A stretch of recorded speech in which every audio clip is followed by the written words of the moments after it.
ஒரு உசுரை குடுக்கறதுக்காக தன்னோட உசுரையே பணயம் வைக்கிற துணிச்சல் யாருக்கு வரும்?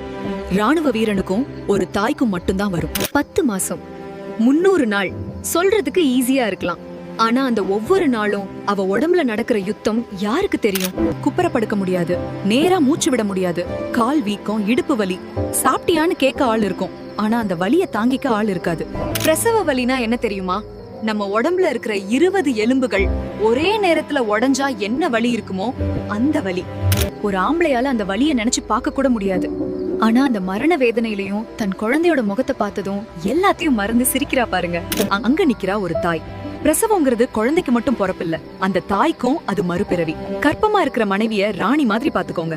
ஏன்னா அவங்க உங்க வம்சத்தை உருவாக்க தன்னோட உயிரையே கயிறு மேல வச்சு நடந்துட்டு இருக்காங்க. அந்த தியாகத்துக்கு ஈடு இணையே இல்ல. அந்த வலிய மதிக்க தெரிஞ்சா கமெண்ட்ல salute to momனு டைப் பண்ணுங்க.